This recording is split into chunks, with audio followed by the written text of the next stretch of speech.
Let's get it started. Let's get it started in here. Let's get it started. Let's get it started in here. Yeah.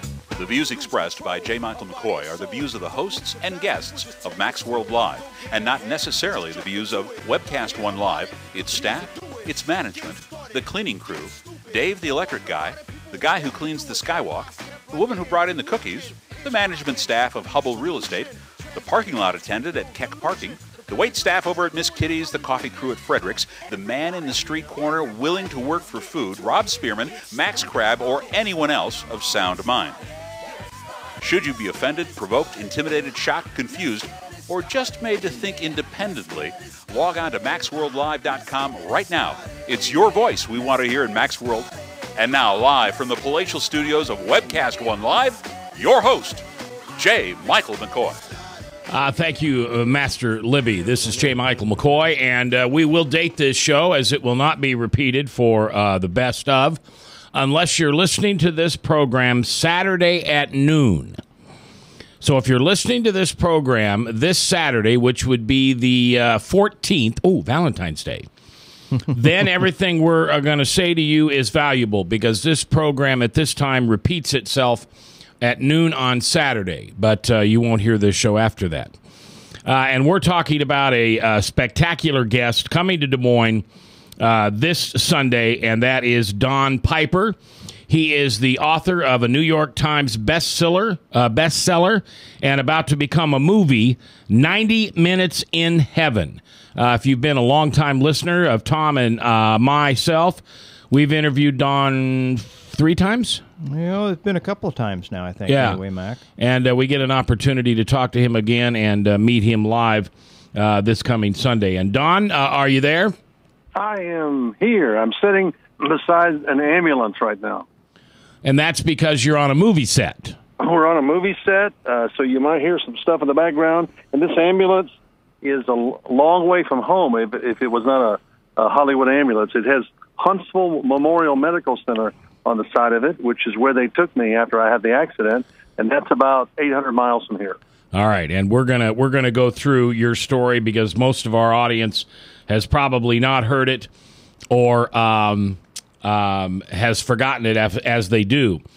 Now, your story very quickly is that you passed away. You spent 90 minutes in heaven, and then you came back, and you have told it over and over and over. In fact, you were the speaker at the Iowa Prayer Breakfast 3 years ago. I had an incredible time there. It was wonderful. Here's a question I want to ask you up front before we get into the story.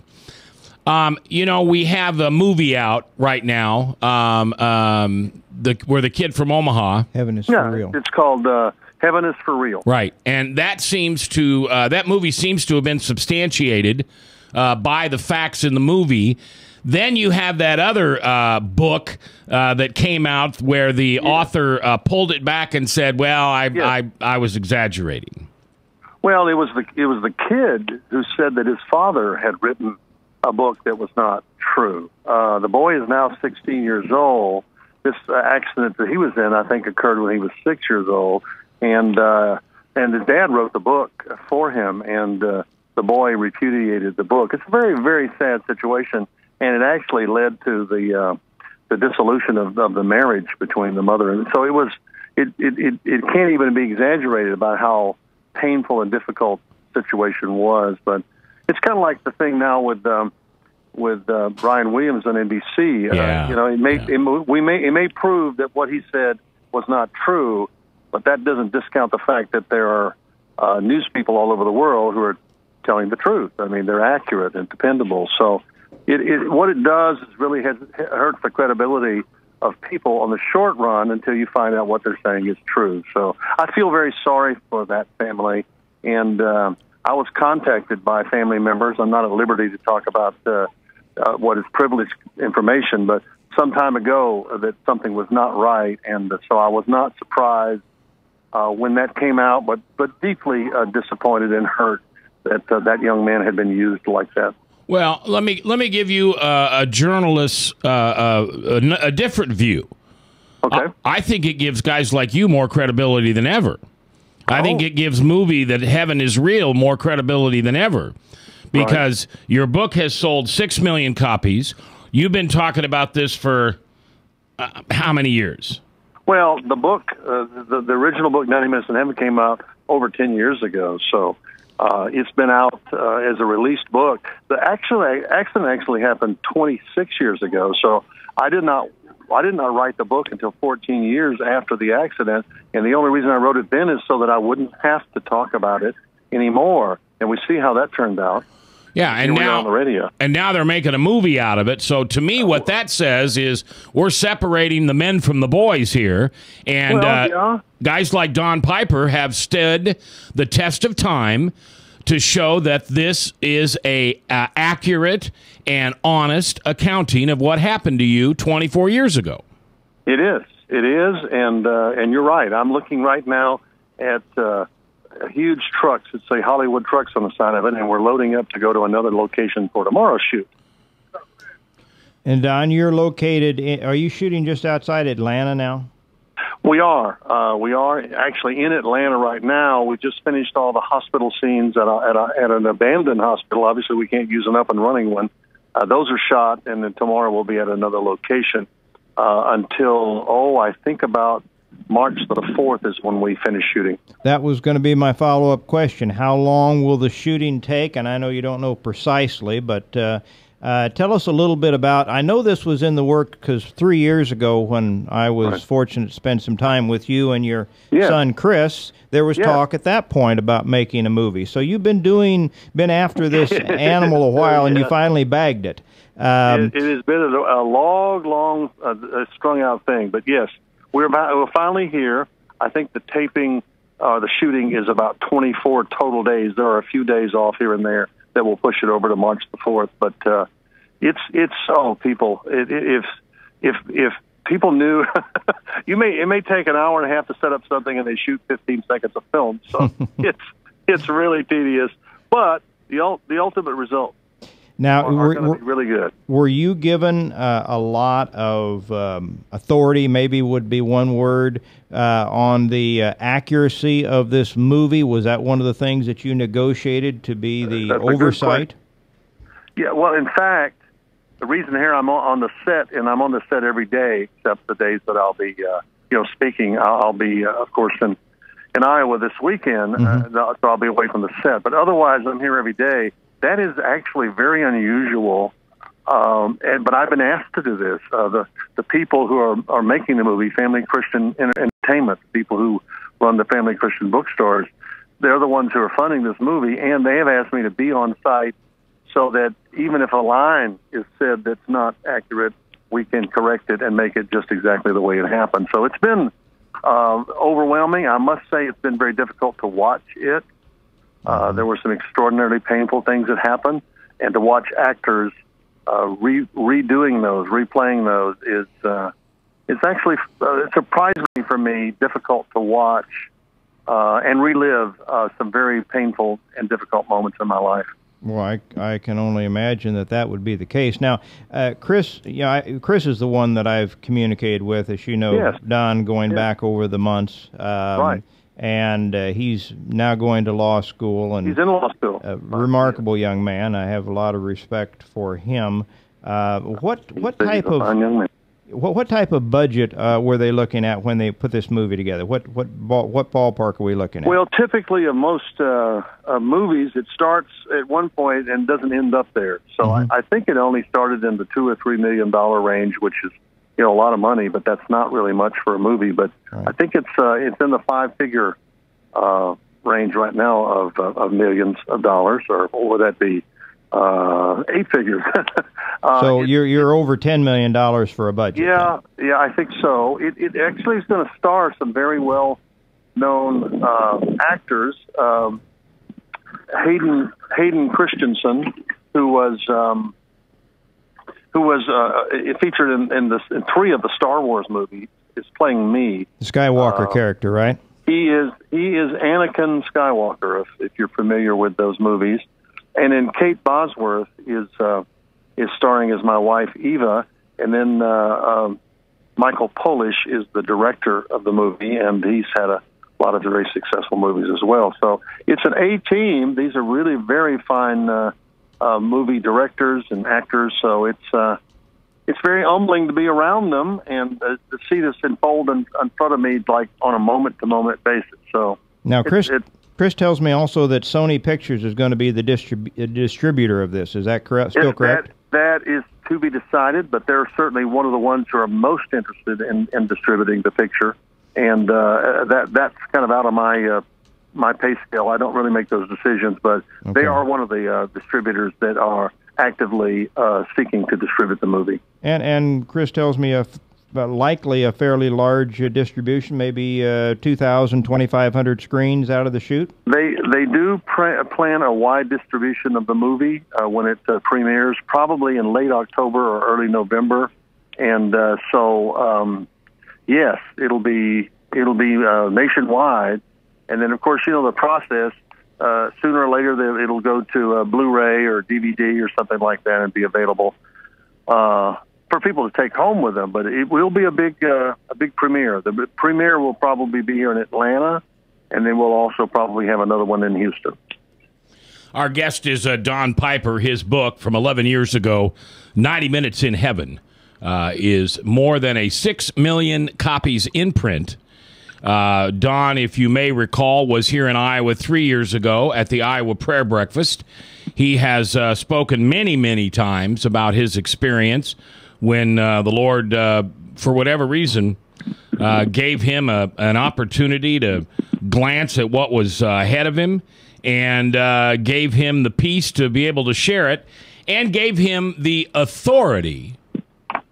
My words, not yours, Don, but the authority of God to tell the truth. And that should be an authority. Obviously, we don't need to, or should we ever do anything to embellish or add to something. So in a very real sense, this is a story I never planned to tell because it was too personal. I called it a sacred secret for a long time. But if I did, I wanted it to be no more or no less. I actually occasionally get asked by people, why didn't I talk about this? Why didn't I talk about heaven this way? Or why didn't? And the truth is, I never wanted to say anything in the book that did not actually happen. Read the Bible. That's all we ever need to know about heaven. The reason I talked about heaven was because a lot of people whose judgment I trust said, why do you think you saw this if you weren't supposed to discuss it? And I couldn't come up with a good answer for that. I didn't really see. There are no human words. There's no earthly words to do heaven justice. So we've done the best we can, and we're going to do the best we can in this movie too. Now, you don't need to answer this question right now because I think you'll probably answer it as time goes on. If you want to give us a brief look, that's okay. But did you say anything in heaven that isn't in the Bible? Not that I remember. No, everything I saw, the gates, there are 12 gates to heaven. There's no sun or moon because God illuminates the place. The music was off the scale. Never heard such music. Angels are everywhere. I saw colors there I've never seen here. I surrounded by people I know and loved here on earth who preceded me in death. Our loved ones will be there, and I believe we will know them, and I certainly knew the ones who greeted me. So, inside there's a golden boulevard. The street is made of gold. The gate is made of pearl. Seeing them and hearing about them are, kind of two different things. But yes, I saw them, and they are real, and they are what the Bible says, but so much more than we can possibly comprehend with earthly words. They exceed anything that we can imagine in an earthly sense. So it's simply the most real thing that's ever happened to me.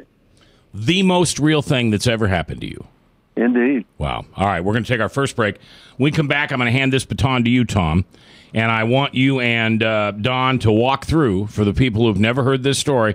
Don, I'm sorry, brother. I know you've probably told this so many times with more hair on your head, but I'm going to ask you to do it. That wouldn't be very many. I'm going to ask you to do it one more time for our friends here on the Truth Network.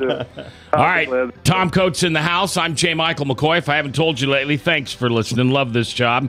Couldn't do it without you right here on the Truth 99.3 FM. By the way, you're going to have a chance to meet Don coming up right here in Des Moines. That's coming up. Stay tuned.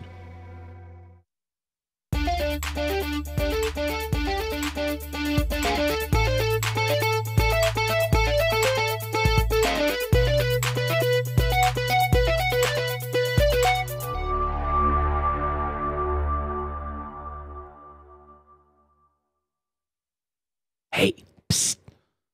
Let me let you in on a little secret. You ready?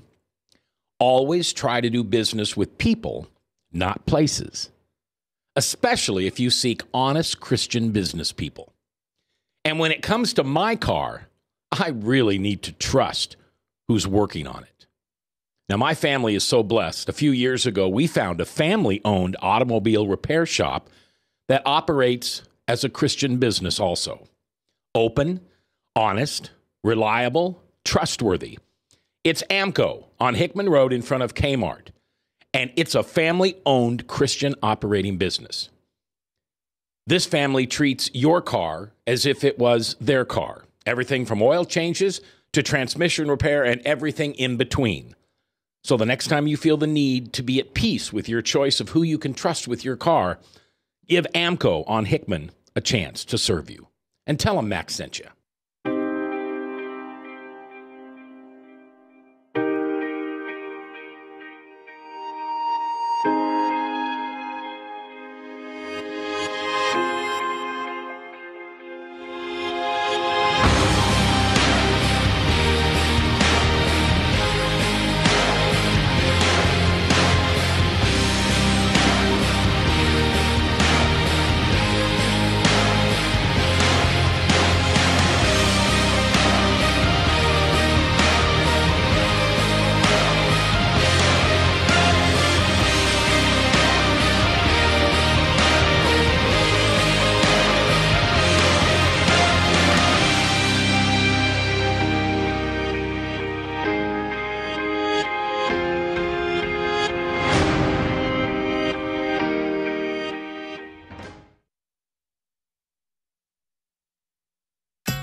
Credit cards are like grandkids. They love you, sometimes get out of control, and it's fun to get a new one. Who can stop them from piling on?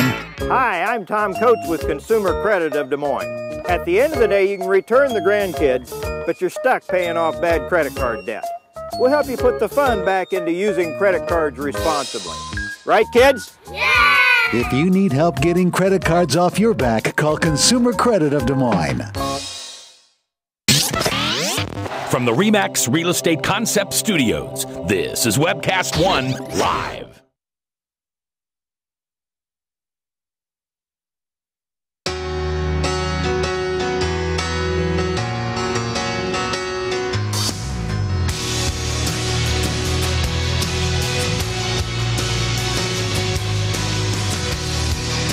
All right, we're back 21 minutes after the hour. You're going to be able to hear this man live this Sunday, February 15th in Norwalk. He will be at the Norwalk Performing Arts Auditorium, 8:30 and 10:30. Tickets are free? Yep, there's no tickets. There's no cost to the... there's no tickets. There are no tickets. There are no cost to this. It's done by Axe Network. People, I'm going to do a little commercial, not for my own business now, but for this event. The Axe Network, or the Crossroads, the Norwalk Methodist, and the Fellowship Community Church, Pastors Bloomer, Kiboko, and Jones. There's also a Baptist church that is thrown in to be supportive, and some of the other area churches as well are supporting this effort. Yeah. The opportunity that we have, again, the events you've already mentioned, Mac. I've been involved with the Iowa Prayer Breakfast for 20 years now. We have not seen a response as much as we've seen. We've had some great speakers, don't get me wrong, but we have had more response from the governor of this state, Terry Branstad, on down, the like of which I don't think we've seen in the 20 years that I've been associated with that event. So we're really looking forward to having this man come into town this weekend and do what he does so well on February the 15th. All right, before you start asking him to tell the story, I want to read. And I'm assuming it's this Cecil Murphy that did this incredible writing, or was that you, Don? Well, we actually did it together. is a brilliant writer, published over 150 books, and he wrote Truett Cathy's biography. He wrote Franklin Graham's biography, and B.J. Thomas and some other people like that. And I got to know him at some writers' conferences, and I just asked him outright. I said, what do you think the possibility of helping me write this book? It's a biography. I'm not sure I know what to put in it because it's too close and too personal to me. And the first thing he said about it was, I'll pray about it, which I knew that meant I'd never hear from him again. Well, guess what? He did pray about it, and he called me and said, I think this is the story that needs to be told. So we spent the weeks together. He came to Houston, stayed with my family, got to know us, did transcriptions of our stories and what we were doing. And then he and I, over a long period of time, sat down and wrote the book. And so he is a co-author of the book. That's the reason his name also appears on the cover. He's not a ghostwriter. And we've written 4 books together now. So he is a wonderful person, a tremendous writer, and has become a very good friend. All right, before you tell the story, and Tom's going to take the narrative here, I just want to read something from page 21, and this is the beginning of chapter 2, and it says, My time in heaven, and you quote Genesis 28, verse 17, and says, He was afraid, and I said, How awesome is this place? This is none other than the house of God. This is the gate of heaven. And then you go on and say, when I died, I didn't flow through a long, dark tunnel. I had no sense of fading away or coming back. I never felt my body being transported into the light. I heard no voices calling to me or anything else. Simultaneously with my last recollection of seeing the bridge and the rain, a light enveloped me with a brilliance beyond earthly comprehension or description. Only that, in my next moments of awareness, I was standing in heaven. Take us back 1 hour before that happened. I was having a brunch at a pastor's conference on Lake Livingston in East Texas. We had been there for 3 days, and we did something that preachers never do. We finished early. They are always going over. You got a roast in the oven, and they're still preaching. Well, we actually finished early, so we were supposed to have a lunch. So they just said, well, let's just have a brunch. So we've had a brunch about 11, like 10:30, 11 o'clock.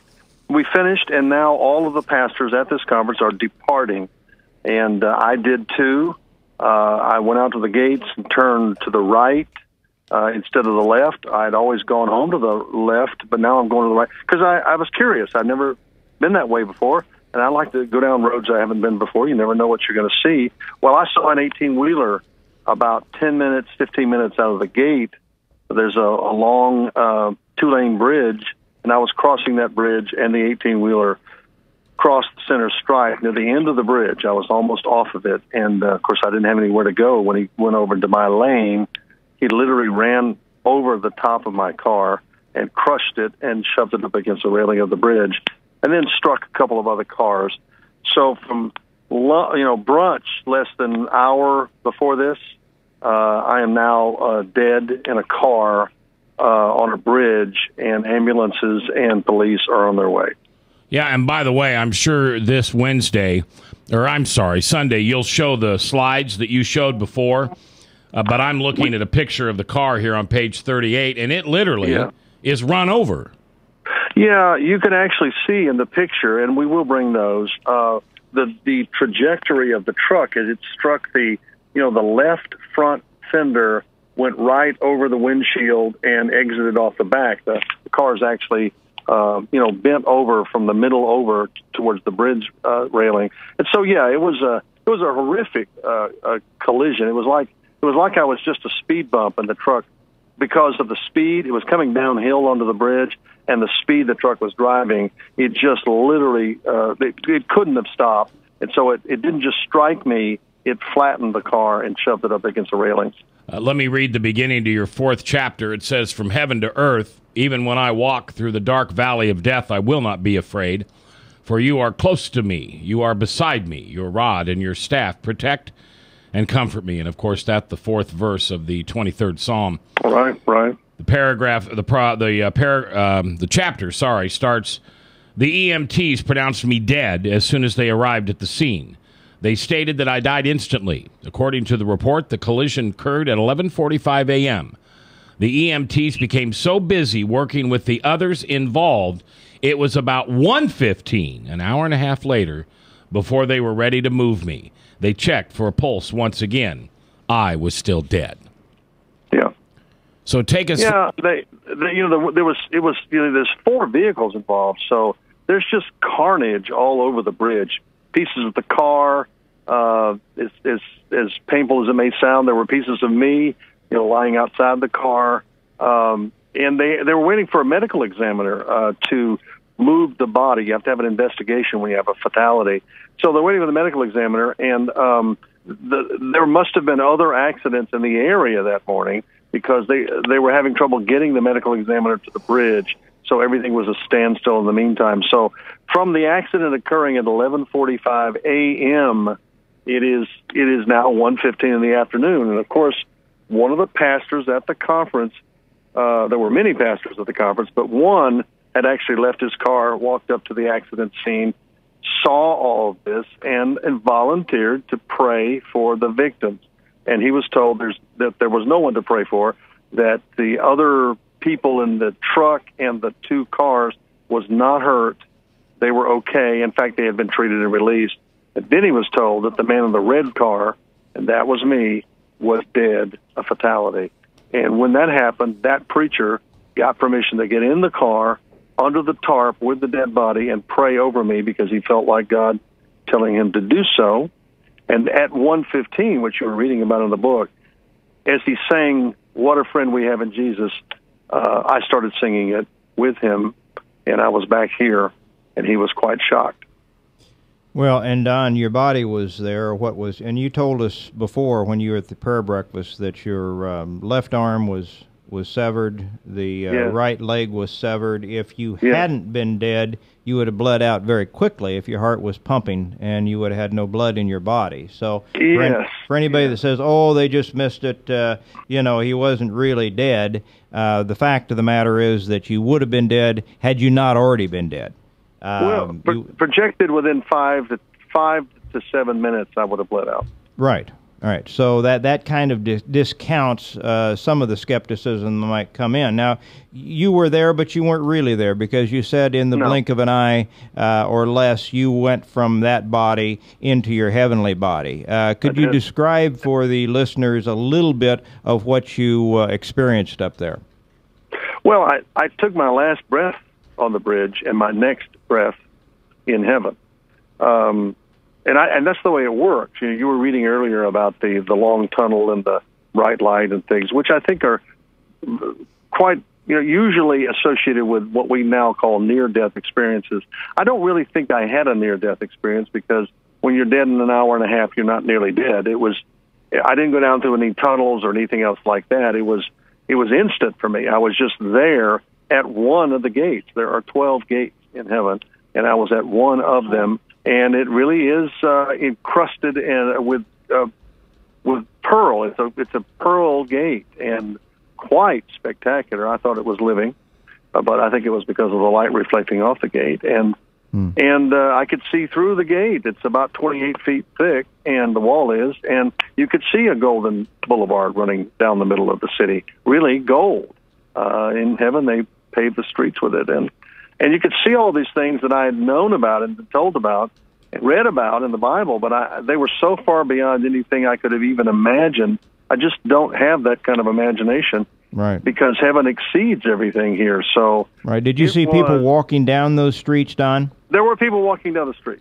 I did not have any encounter with those people. The people who met me outside the gates, my greeting committee, if you will, they were people that I knew. The people inside were not people I had known on earth. I think I will know them when I get inside, because we'll just know as we are known, and we won't have to be introduced. I don't think there's any introductions in heaven. I think you just know who everybody is.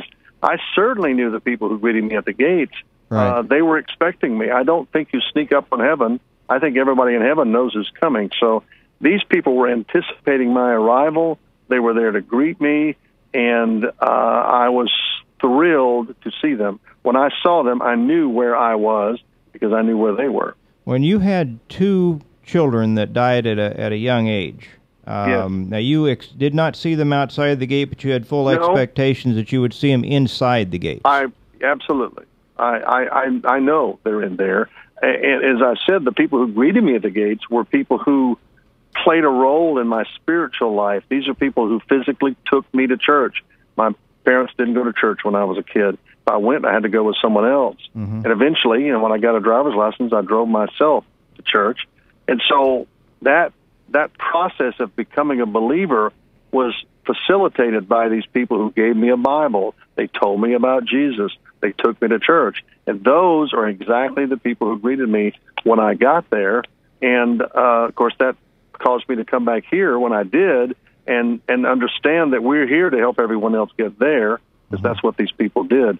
The children that we had and lost, and thank goodness, and we're thrilled that we do have 3 living children, the children that we had and lost, I believe, are inside, and because they did not play a part in my spiritual life, but I believe I will be with them forever and have a life, eternal life with them that I never got to have here. Does the city of heaven resemble anything like the cities that we would see on this world? Not really. I mean, there are structures there. We would probably call them, mansions. They're elaborate and ornate and quite beautiful, and everybody gets one. There are streets in that sense. There are trees. Even the tree of life is there. We were forbidden to eat of it here on earth, but in heaven you'll have full access to the tree of life. There's a river that flows from the throne of God, which is kind of high and lifted up in the middle of the city. Don Piper is our guest today on the radio. He'll be here in Des Moines live in Norwalk on Sunday, this Sunday, and you can meet him and talk to him. We're coming back live.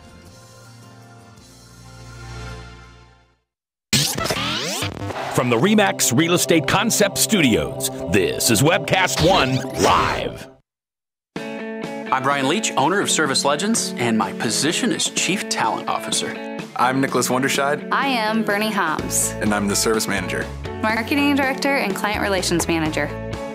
Everything that we do is about ensuring that we exceed your expectations. Our clients are important to us. 100% satisfaction. We're not just focused on heating and cooling. That's the easiest part of our job, actually, is fixing furnaces and air conditioners. Everyone that we come in touch with, we want to improve lives. Bottom line is, we've got our installation guarantees, 25% energy savings guarantee, comfort guarantee, temperature selection guarantee, property protection guarantee. 100% satisfaction guaranteed. Fixed rate or it's free. All of those guarantees are backed up with a 100% money-back guarantee to hold ourselves accountable to making sure that you get what you're after. Just fixing the problem today. If they have another problem 5 days down the road, it's still fixed rate or it's free. We use what's called straightforward pricing. Our technicians are going to give you an exact to-the-penny price on what it's going to take before they move forward with any repair. That way you know what to expect. It's the same price every day. No surprises. If you get off work at 5 o'clock in the afternoon, you come home, you realize that, oh, my furnace is broken. Now you need to call somebody out that night. You shouldn't have to pay more for that. We're guaranteeing service 24/7. We run afternoons, evenings, nights, weekends. We're staffed to work that. Phone rings at 3 in the morning. You'll get one of our representatives answering the phone every time. We're not sending you out to Timbuktu in some call center. It's our Service Legend team members, our mission control team. I'll take a call anytime. And then they answer the phones the same way during the day as they do at night. It's a great day at your service company. How can we make you smile? That's the only way to provide true 24-hour service. When you're able to let somebody actually live in their home safely when they weren't able to do that before, where they don't have to stay up at night and worry about, is the heat going to come back on? Are we going to freeze the pipes? Is the baby in the room next door going to be sick because they got too cold? When you're able to help somebody overcome challenges like that, that's impacting a life. That makes a difference. I get goosebumps thinking about it. I love the team. I love the people that I work with. We have fun, but we work hard. I call them my ambassadors of legendary service. If you could just envision what that is, that's who we're sending to your home. They literally will call in, pick up the phone and call and say, hey, I want to talk to your manager. And I get on the phone, they're like, that technician that was at my house was the greatest technician ever. That's cool to me. We want to brighten people's days. Every person that we have going into the house has gone through an extensive background check. Drug testing, we have a very thorough interview process that 1 out of 140 people make it through. If we promise you something, that's what you're going to get, no matter what. We're here when you need us to protect the safety and comfort of your family. if you're not happy, we're going to make it right. If we're willing to put 100% money back guarantee on what we do, what type of work do you think we do? Give us a call. We're there for you 24/7, 365 days a year. Enough said.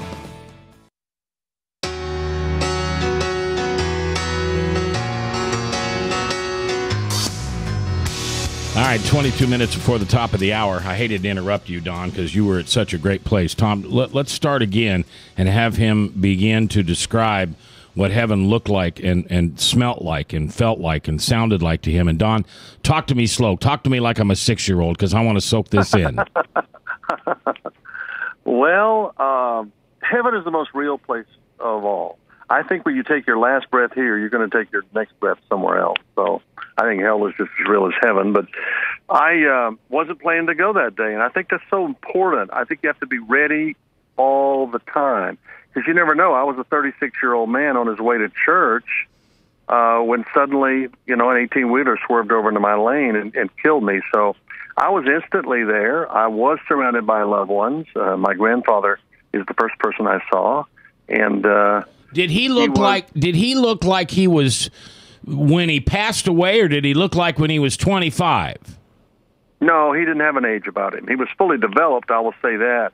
I think earth is an adult is an earth word, just like child is an earth word, just like elderly is an earth word. And so from a very real sense, he was himself. I fully recognized him. He looked great. He was missing fingers here on earth. He worked kind of like hard labor, construction, for most of his life, and he had lost 3 fingers on one hand and 2.5 on the other. Of course, I was a kid. I was fascinated by those missing fingers. But in heaven, he extended his hands toward me and said, in a language I've never heard before, but fully understood, "Welcome home, Donnie." Donnie is what he called me here on earth. No one else would have called me that. And I looked out to see the hands that used to hold me when I was a little boy, and all of his fingers were present, and I had never seen them before. So you'll be perfect. You will be fully recognizable as yourself, I believe, and but you'll be perfect. All the scars that we have here, all the things that missing. You were talking about the hairs on my head earlier, and most of them are missing. But in heaven, everybody I saw had hair, so you'll be like God wanted you to be when he made you, before all the scars on earth have taken place. I think the only person in heaven with scars is going to be Jesus, because he'll remind us of how we got there. I don't think any of us will have scars on the inside or outside. We'll be perfect. Yeah, I don't know if you told me this or somebody told me this, but it made so much sense. The only scars in heaven are going to be the holes in Jesus' hands and in his feet, because that's why we are all there. And that's indeed, and the side where he was punctured by the spear. Yeah. Other than that, there are no other scars in heaven on any of us, because that and those scars will be a living and eternal testimony to the reason that we can even go to heaven. The rest of us, no scars. All those things. I mean, we won't be ironing wrinkles. We won't have to do anything, because we will be perfect forever, and it just doesn't get any better than that. Don, I mean, we have scars externally. We all do. You have more than most. But we also have internal scars. And you and I talked some when you were in 3 years ago, and everybody has their own questions. But one of the questions I had, you answered, and I'd like for you to answer it for the audience again. The idea that many of the people that you might hope to see up there, you will not see.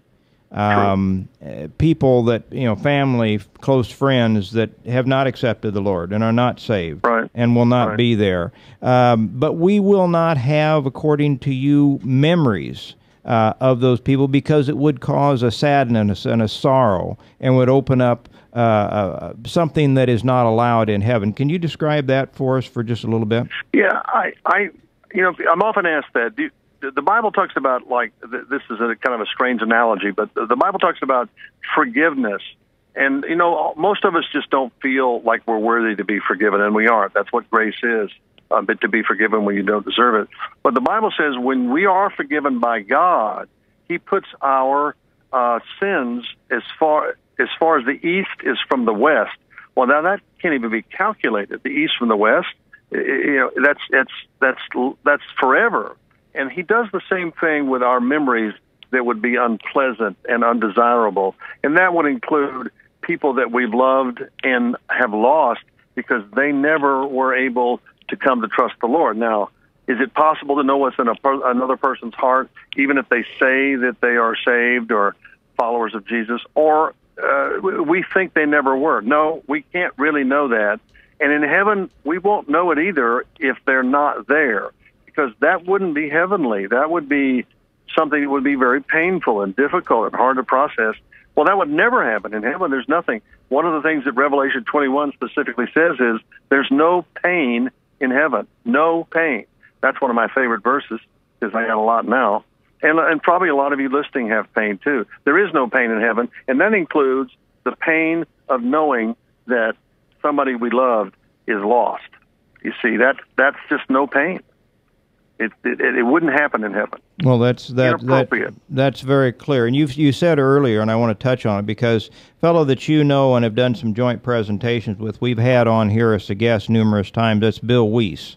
Right. And Bill came in about a year or so ago to do a presentation very similar to what you're doing. Now, Bill's description defies human words just as much as yours does, only on the other side of the scale. Hard for me to listen to. So, Bill's 23 minutes in hell seemed like an eternity. I'm sure your 90 minutes didn't seem nearly enough. Just listening to him seems like it's just something that you want to end quickly. You're listening to Don Piper, New York Times selling best author. I think I said that wrong. Yeah. New York Times best-selling author of the book 90 Minutes in Heaven. He will be here in Norwalk, Des Moines, this coming Sunday from 8:30 to 10:30. Two services, 8:30 and 10:30. What did I say? You said 8:30 to 10:30. Oh, I'm sorry. Two services, 8:30 and 10:30. I'll be there. 1201 North Avenue in Norwalk, free of charge. And Don, do you remember any smells? Yes. Actually, all your senses are heightened by exponentially. I mean, the aroma, the sights. I know if I'd have tasted something, it would have been great too. And we will taste something, because in heaven, the Bible says we'll dine at the Lord's table. One of the things he wants most is to have all his family gathered together at the table. I'm not sure what the menu is going to be, but we're going to like it, and I think it'll taste great. Everything in heaven is that way. The touch of the people who greeted me, everything is just awesome. So smell included, beautiful, sweet aromas permeate heaven. It's just, the thing I remember the most is not the smells, and it's not even the sights. It was the music of heaven. Awesome, incredible music, all of it glorifying God, for he alone is worthy of our worship. And thousands of songs at the same time without chaos, superseded by one song, Holy, Holy, Holy. So I remember the sounds of heaven and the music of heaven, like most of all. How'd you know it was 90 minutes? I didn't. I was away for 90 minutes.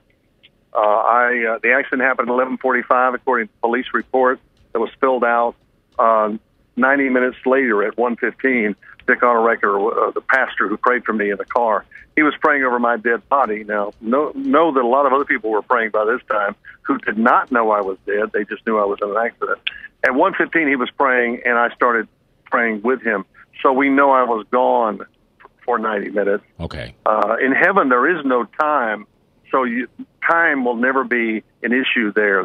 It's eternal. So there's not even any darkness there. There's no night. It's always daylight. Yeah, well, then Don, I don't want to interrupt you, Mac, but on that point, do you think that there is? I know there's no time in heaven, but is there a relationship that might correlate with the time that passes here on this earth? Well, I'll put it this way: it's linear. It's propelled forward. So there's no elapse of time. There's no clocks. There's no watches. But it is a linear sense, in a sense that it doesn't stay the same. It is going forward, but God is in charge of time, and there's just no time in heaven. in a sense that it's measured time. Okay, Don Piper just proved it. Two things that aren't in heaven. Time. What's the other one, Tom? Beer. When we come back, I'm going to ask Don if there's something I expect to see in heaven. We're coming back live. From the RE/MAX Real Estate Concept Studios, this is Webcast One Live. Credit cards are like grandkids. They love you, sometimes get out of control, and it's fun to get a new one. Who can stop them from piling on? Hi, I'm Tom Coates with Consumer Credit of Des Moines. At the end of the day, you can give these grandkids back, but you're stuck paying off bad credit card debt. We can help you put the fun back into using credit cards responsibly. Right, kids? Yeah! If you need help getting credit cards off your back, call Consumer Credit of Des Moines. Hey, psst. Let me let you in on a little secret. You ready? Always try to do business with people, not places. Especially if you seek honest Christian business people. And when it comes to my car, I really need to trust who's working on it. Now, my family is so blessed. A few years ago, we found a family-owned automobile repair shop that operates as a Christian business also. Open, honest, reliable, trustworthy. It's AMCO on Hickman Road in front of Kmart. And it's a family-owned Christian operating business. This family treats your car as if it was their car. Everything from oil changes to transmission repair and everything in between. So the next time you feel the need to be at peace with your choice of who you can trust with your car, give AMCO on Hickman a chance to serve you. And tell them Max sent you.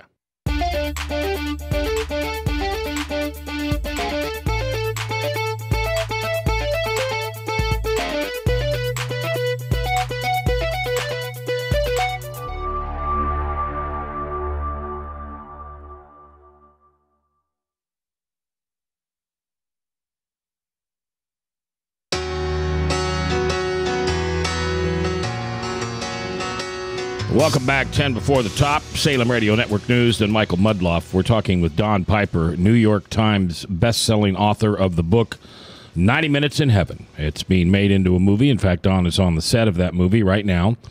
And Don will be in Norwalk, Iowa this Sunday, 2 services, 8:30 and 10:30. Absolutely no charge. I want to read you from the beginning of Chapter 5. I'm not certain what the world record is for exiting a wrecked car, but Dick must have surely broken it that Wednesday afternoon. When a dead man began to sing with him, Dick scrambled out of the smashed car and raced over to the nearest EMT. The man's alive! He's not dead! He's alive! Who would have believed him? A preacher had started to pray for a man who had been dead for an hour and a half. Then he dashed across the road shouting, "That man has come back to life!" Then the EMT started. Look forward to having you here in Norwalk. Of course, I saw you at the Iowa Prayer Breakfast, and the slides were fascinating. I look forward to seeing the movie.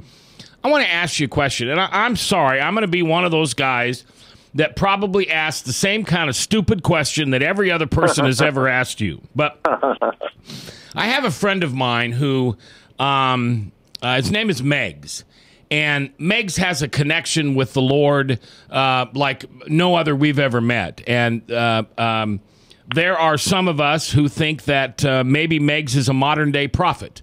He can't give you the lottery numbers. He can't tell you who's going to win the football game or what sky or what color the sky will be tomorrow. But he's incredible on identity and how God sees you. And what is in store for you for your life should you follow God's will. And Meg said to me one day, he said, "Mac, I wouldn't be surprised if in heaven you did a radio show every day.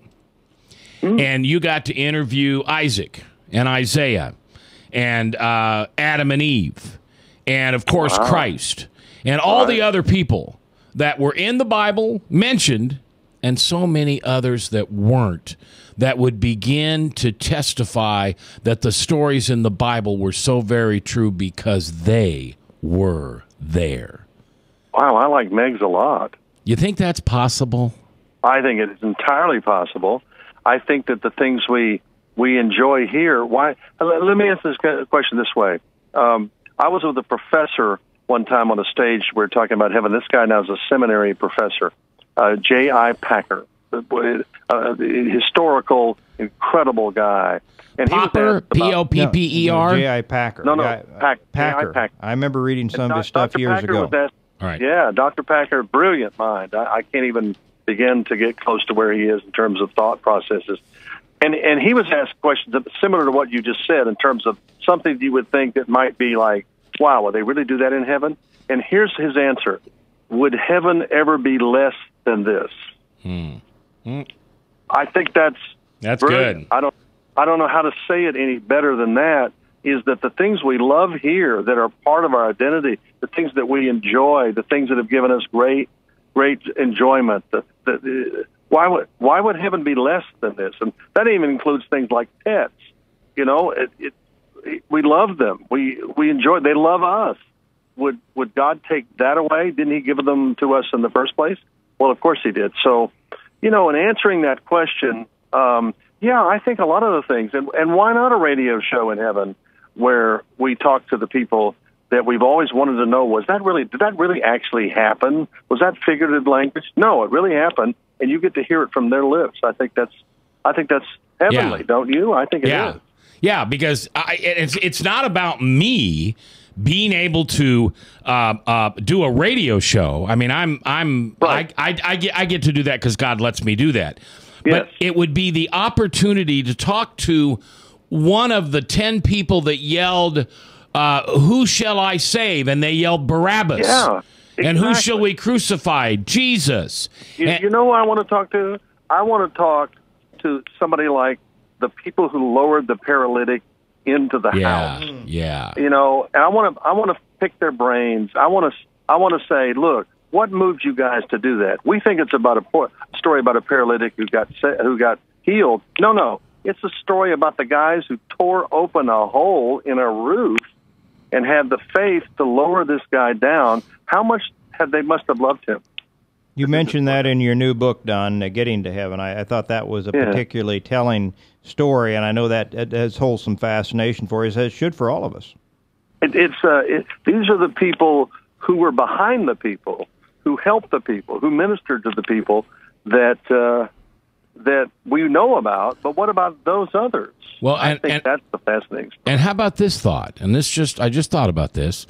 You know, there's 30 some years of Jesus's life missing. It was not accounted for. What about all those neighbors and all those rabbis and all those teachers that can tell us about this time when Jesus was 8 and fell down and skinned his knee, and how his mother Mary came to him and loved him, and yet it was Jesus who comforted his mother? Great thought. That's a great thought. Yeah, because he was there. He was alive. He was influenced. He had all those people, you know, it takes a village, and he had all those people who influenced him and took care of him because he was a human in addition to being the Son of God. And so he needed those people. We all do. And they did that for him. And now we'll be able to meet them. And what a thrill to meet one of the people that maybe helped Jesus learn how to turn lumber into something that would build furniture. Oh, I can just hear the journalist in me coming out. So tell me, neighbor of Jesus, when was the first time you realized that he was more than just the son of Joseph? Oh, I remember. Yeah. I love that. Yeah. That's a great idea. Yeah. Well, whatever heaven is, I just thank the good Lord that he saved me, and he gives me grace for all the things that I do wrong. And I don't want to go through what you did, Don, but I am so very thankful on my heart that you take the time after all these years to still talk to a little radio guy and his buddy Tom in Des Moines, Iowa about your story. And I love you for that, and I thank you. Thank you. Thank you for what you do. It's very important. And you'll meet some people someday in heaven that were influenced by this, and I'm convinced of that. And it's an honor to be on your show, and I am so looking forward to being in Iowa. Well, are you going to take him to a good restaurant? I've already made reservations for he and his wife on Valentine's Day. Where? On Valentine's night. So Johnny's. thoughtful. Johnny's. What a sweet I better not tell him when because he'll have people hounding You him there. cheapskate Johnny's. Why don't you send him to someplace good? Johnny's is like a pork tenderloin joint with no outside No, seating. It's not. All right. No. It'll be good. I'll enjoy it. All right. I'll be with her. I'll be with her on Valentine's Day. Yeah, happy Yes. Valentine's Day, and we look forward to seeing you. And God bless you for the work that you do here on earth and for what you do for us in heaven. Can't wait. It'll be soon. Yep. All right. Tom Coates, thank you very much. Ryan, thanks for producing. Don Piper on the show with us. 90 Minutes in Heaven this Sunday in Norwalk, 8:30 and 10:30. I'm J. Michael McCoy. If I haven't told you lately, thanks for listening. Love this job. Couldn't do it without you. Today, think of somebody you need to forgive. Would you please? I know I ask you every day, but today's the day. Gosh darn it, it's the day. Think of them. Grant forgiveness, and ye shall be granted the same forgiveness back. Have a good day.